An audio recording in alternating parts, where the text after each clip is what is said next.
Here is the bass part for Greensleeves. I'm gonna play it and then I'll kind of take a minute and break it down. 1, 2, 3, ready and go.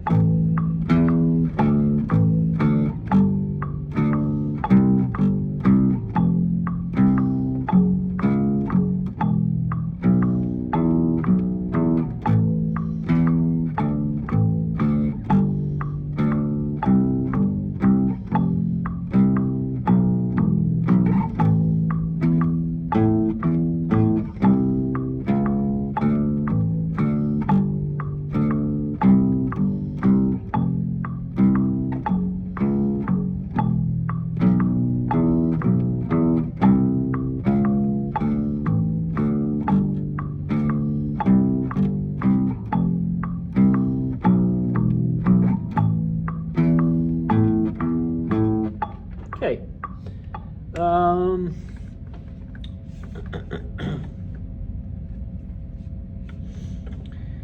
So the main thing I think the best way to think about this is to just follow the chords, and we got to find where the root notes are on the chords. But what you want to do is you want to find the root notes.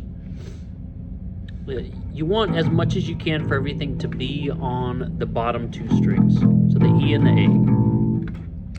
And I'll kind of show you why here in just a second, but I don't even want to use the open A string. I'm going to go ahead and use my fret 5 E string A note. So E5 for that A. And then the D note I'm going to find is going to be on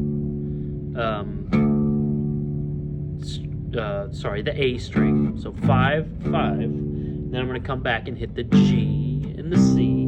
Again, this is just me finding root notes. F, F sharp, E. So again, root notes go A, I'm just looking at the chords. A minor 7, D, G, G, C, F, F sharp, E. And then it's going to be very similar for those next 4 or 8 measures. A, D, G, C, F, E, and then end back home at A. F, so instead of going up to F sharp, you're going to go down to E. And that's basically the whole progression. Now, there's an extra note for every one of those chord tones, and it is what we call the 5th of the chord. And so really the thing that you need to know, which by the way will get you around a whole lot of bass playing, is I know if I have a note here on string 6, to find the 5th, I'm gonna go up a string and up 2 frets. So there's my root of the chord. In this case it would be A, and then here would be my 5th, in this case E.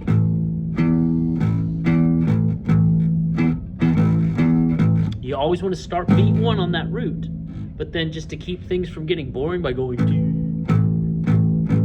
we, a thing that bass players do almost all the time with most bass playing, is they go between that root note and then the 5th. You always want to start with the root because that needs to be on beat 1. Now, here's the trick where things might get a little confusing, but so that's what we do every time. Doesn't matter the chord. When we have an A chord, when we have the G chord, when we go to the F chord, when we go to the F sharp chord, when we go to the E chord, it's always going to look like this thing. And if you're used to guitar playing, it's your power chord. It looks like a power chord. It's going to look different. It's the same thing, but it's going to look different when we are starting with our root on the A string. And what that looks like, I could go root here, there's my 5th, but again, our goal in bass is to have like the lowest versions of these things possible. We want to stay out of everybody else's way. We want all of this area for ourselves as the bass player. So as I get up here, now I'm kind of getting into like guitar territory. and the notes don't sound quite as good on those thinner strings.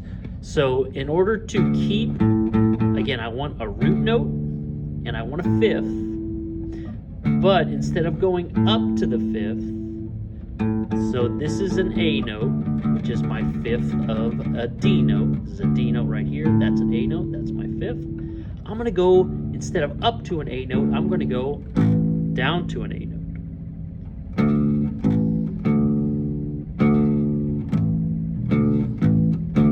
So instead of the shape looking like this, it's going to go. I'm trying to show it to you. This is not how I would ever play it, but I'm showing you what my finger's doing. I would kind of roll between them or use two different fingers, but these frets are so small it's kind of hard to do. Okay, so again, root note on the E string, root note on the A string. Okay, and those are really the only two shapes you need to play this whole thing. You just got to find where that root note is and then find where that fifth is. So that's what I'm doing. I'm going A minor, root fifth, and then I'm going to D. And remember, I'm not going to go up to it. I'm going to come down. So ba, ba, ba, root fifth, root fifth, root. I'm going to come down here and do the same thing. Root fifth. Here's my C, root fifth, root. I'm going to come down to the F, root fifth. Move up to F sharp, still on the E string, so I'm going to go root fifth, root. And then because we stay here, I am going to kind of break my rule of getting up on the higher strings just to get something interesting going. But because we stay on this E for a little while, instead of going, which we could do, that's valid, you can also go root fifth. And then if I go up there again, there's another root, root, fifth, root.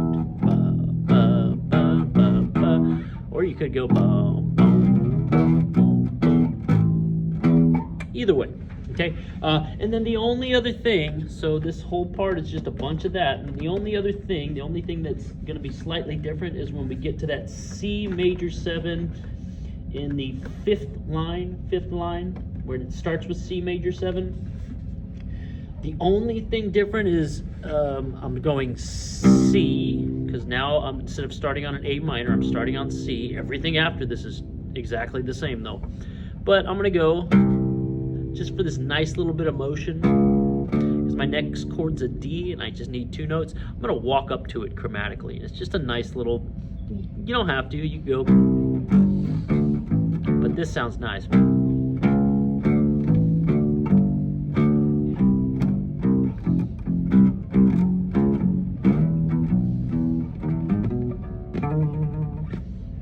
Okay, so again, C, and then get back into the whole thing you've been doing. So replace this with, and